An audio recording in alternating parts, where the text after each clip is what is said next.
Do you remember the machines that once stood guard over Britain in the tense years of the Cold War? From tanks and jets to warships and missiles, the 1970s were a decade of steel, power, and invention. In this video, we're revisiting 15 iconic British military machines that defined an era, each one a reminder of how Britain prepared for a world on edge. If you remember them, drop a comment and don't forget to subscribe for more history brought back to life. The Chieftain was Britain's heavy fist during the 1970s, a main battle tank designed to hold the line in Europe if the Cold War ever turned hot.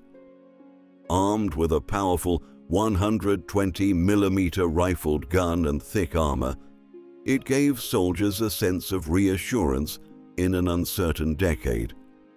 It wasn't the fastest machine on the field, but its firepower meant it could outgun nearly anything the Warsaw Pact might send west.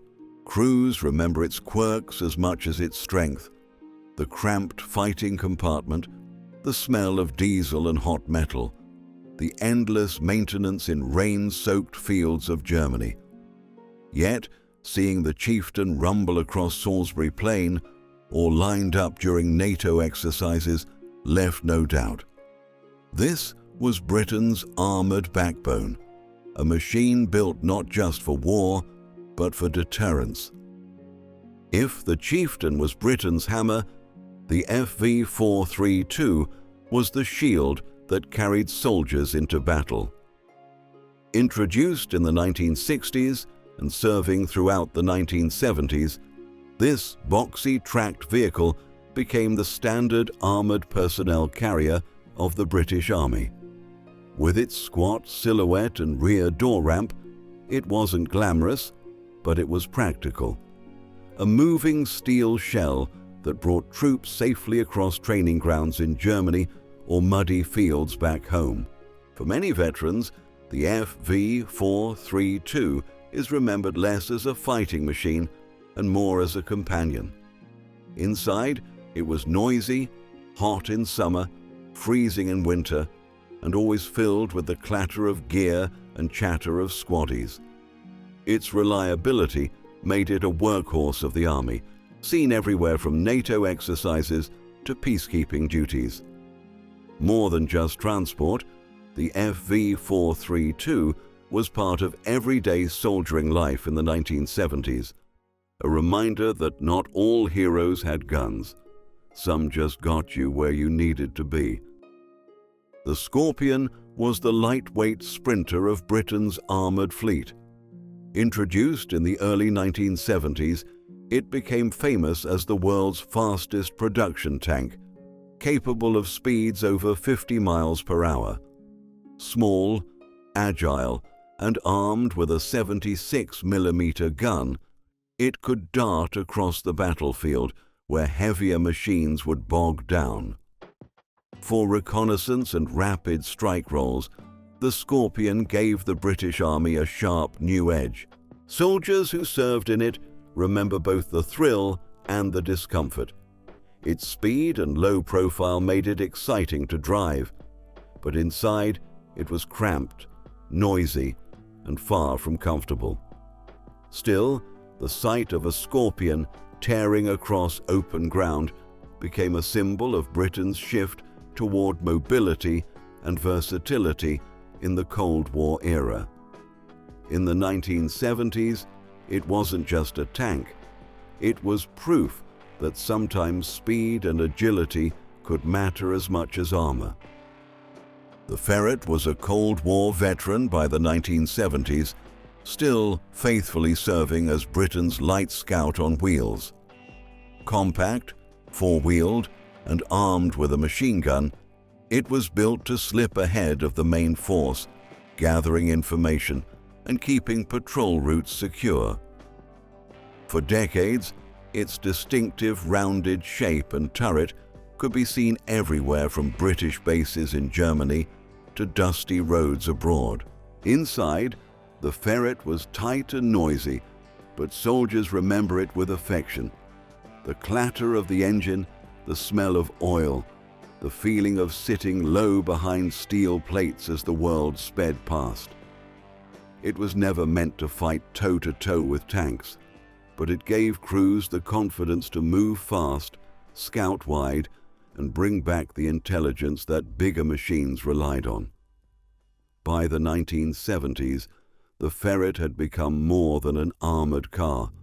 It was a trusted companion of the Cold War patrol. The Westland Lynx took to the skies in the 1970s as one of Britain's most versatile helicopters. Designed for both the Army and the Royal Navy, it could carry troops, hunt submarines, or provide reconnaissance over land and sea. Its sleek frame and agility made it a standout of the decade, and in later years it would even break world speed records. But in the 70s, the Lynx represented something simpler, a new generation of British aviation taking shape. Pilots and crew recall the Lynx as responsive, fast, and surprisingly capable for its size. Whether lifting soldiers into training zones or hovering over grey waves during naval exercises, it gave Britain a flexible air asset that few others could match. The thump of its rotors over Salisbury Plain or echoing across the North Sea became part of the military soundscape of the era. In the uncertain years of the Cold War, the Lynx stood for adaptability, a machine that could do almost anything, anywhere. The Harrier was the aircraft that made the world look twice. In the 1970s, Britain unveiled this revolutionary jet with vertical/short takeoff and landing V/STOL capability, and it quickly became an icon of Cold War aviation. Unlike any other fighter of its time, the Harrier could lift straight off the ground, hover like a helicopter, and then shoot forward like a jet. For a decade defined by experimentation, the Harrier was proof that British engineering could still surprise. Pilots remember the Harrier as demanding but thrilling, every flight a test of skill, every landing a moment of precision. Its unique design meant it could operate from small airstrips or even temporary pads hidden in forests, giving NATO forces a flexible edge against the Warsaw Pact. To many in the 1970s, the sight of a Harrier hovering above the tarmac wasn't just futuristic. It was a glimpse of Britain's daring to redefine air combat. The Phantom FGR.2 roared into British service in the late 1960s and defined much of the 1970s air defense. Imported and adapted from the American McDonnell Douglas design, it became the backbone of the RAF and Royal Navy's frontline fighter force. With its twin engines, distinctive shape, and deafening roar, the Phantom was a machine built for speed and presence, the jet that kept Britain's skies secure during tense Cold War years. Pilots recall the power of its takeoff, the way it could climb almost vertically, and the confidence its radar and missiles gave against any threat. Stationed across the UK and in Germany, the Phantom became a familiar sight, often seen screaming low across training ranges or standing ready on quick reaction alert. For Britain in the 1970s, it wasn't just another fighter, it was the guardian in the sky, reminding both allies and adversaries that the nation's defenses were sharp and fast. The Sepicat Jaguar was born of Anglo-French cooperation and entered British service in the 1970s as a rugged ground attack aircraft. Built low to the ground with a tough frame, it could carry bombs, rockets, and cannons, striking targets with precision while flying fast and low. Unlike the sleek Phantom, the Jaguar was all about practicality. a workhorse that NATO could rely on to deliver firepower where it mattered. Pilots remember the Jaguar for its straightforward design and its reliability. Training missions often saw them flying at treetop level, hugging the landscape to avoid radar, the roar of twin engines echoing across valleys. For the RAF, the Jaguar became a symbol of cooperation and modernization in the 1970s, proof that Europe could build advanced jets together. More than glamorous, it was dependable. And in the Cold War, dependability was worth its weight in gold. HMS Invincible marked a new chapter for the Royal Navy when she entered service in the late 1970s. Smaller than traditional aircraft carriers, she was designed as a through-deck cruiser, but in reality, she carried the future: Harrier jump jets and Sea King helicopters. With her angled deck and modern radar, Invincible symbolized a shift in Britain's naval power: compact, versatile, and ready for Cold War duties across the globe. For sailors, Invincible was both workplace and home, her steel decks echoing with the thump of rotor blades and the shriek of jet engines. She brought back the image of a carrier force at sea, reminding allies and adversaries alike that Britain still projected power beyond its shores. In the 1970s, she wasn't just a ship. She was a statement that the Royal Navy was adapting to a new age of technology and strategy. The Type 42 destroyer, also known as the Sheffield class, joined the Royal Navy in the 1970s as a modern shield against airborne threats. Equipped with the Sea Dart missile system, these sleek warships were designed to defend fleets from fast jets and bombers during the height of the Cold War. Their clean lines and radar masts became a familiar sight in British dockyards, a symbol of high-tech naval power.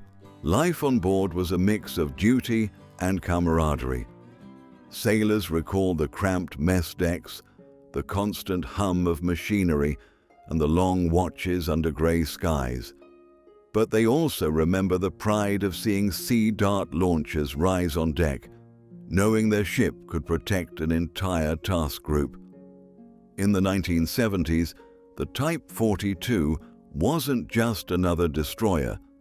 It was the sharp edge of Britain's surface fleet, carrying the weight of defense far beyond home waters. By the 1970s, the Leander-class frigates had become the workhorses of the Royal Navy. Sleek, balanced, and versatile, they were built to handle a wide range of missions, from escorting convoys and patrolling the North Atlantic to hunting submarines with their sonar and helicopters. For many sailors, the Leanders were the first ship they served on, a dependable introduction to life at sea. Crews remember their sturdy build and steady handling, even in rough waters. With a helicopter perched on the back deck and anti-submarine weapons at the ready, the Leander could meet almost any Cold War challenge. Though not the flashiest ships, their reliability earned them respect. In the 1970s, the Leander class was more than just steel and rivets. It was the quiet backbone of Britain's global naval presence. The Nimrod was Britain's watchful eye over the seas during the 1970s. Converted from the Comet airliner, it became one of the most advanced maritime patrol aircraft of its time. Fitted with sonar buoys, radar, and long-range sensors to track Soviet submarines lurking in the Atlantic. Its endurance meant it could stay airborne for hours, sweeping vast stretches of ocean when tensions in the Cold War were high. Crews recall the mix of high-tech systems and long, grinding missions. The interior buzzed with electronics, operators leaning over glowing screens while the engines droned endlessly outside. Yet the Nimrod gave Britain confidence, a machine that could find hidden threats beneath the waves and reassure NATO allies that the Atlantic lifeline was secure. In the 1970s, it wasn't just an aircraft. It was a sentinel watching silently over Britain's survival. The Bloodhound missile stood tall on British soil throughout the 1970s, a silent guardian against the threat of Soviet bombers. With its long, slender body and distinctive twin ramjet engines, it looked futuristic, and in many ways, it was. Deployed across RAF bases, the Bloodhound formed part of Britain's layered air defense network, ready to launch skyward at supersonic speed if the call ever came. For those who served near them, the missiles were both impressive and eerie. Soldiers remember the hiss of hydraulics, the smell of fuel, and the sight of these huge weapons angled toward the skies. They never fired in anger, but their presence was reassurance, a constant reminder that Britain was prepared. In the 1970s, the Bloodhound wasn't just hardware. It was a symbol of the Cold War balance, where readiness itself was the strongest weapon. The Rapier missile system entered service in the 1970s as Britain's answer to protecting troops from fast, low-flying aircraft. Unlike the towering Bloodhound, the Rapier was small, mobile, and could be quickly deployed to the field. Its radar-guided missiles were designed to pick off jets skimming just above the treetops, giving British forces a new layer of defense during NATO exercises and Cold War standoffs. Gunners recall the Rapier as a hands-on system, with operators guiding missiles toward their targets while working in mud, wind, or freezing rain. Compact and quick to set up, it became a familiar sight on training grounds across Britain and Germany. Though modest in size, the Rapier gave soldiers a sense of control in an age of supersonic threats. In the 1970s, it was more than a machine. It was reassurance that even the lowest flying danger could be met head-on. The Avro Vulcan was poetry in steel, a huge delta-wing bomber that carried Britain's strategic punch through the skies of the Cold War. By the 1970s, it already had years of service behind it, but it remained an unforgettable sight. Broad wings cutting the cloud, engines humming with that deep, resonant tone. Built as part of the V-Force to deter the worst of threats, the Vulcan symbolized a time when high altitude and range were the ultimate guarantee of national security. Its silhouette alone could still stop traffic on an airshow runway and make people look up and remember why the sky mattered.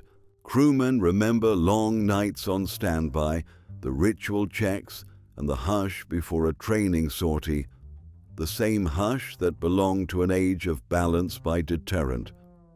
For the public, the Vulcan was less a weapon and more a presence, a reminder that Britain stood watch, even in uncertain years. Later stories would give it fame beyond the Cold War, but in the 1970s, the Vulcan was simply the thunder you felt in your chest, an ending and a promise all at once.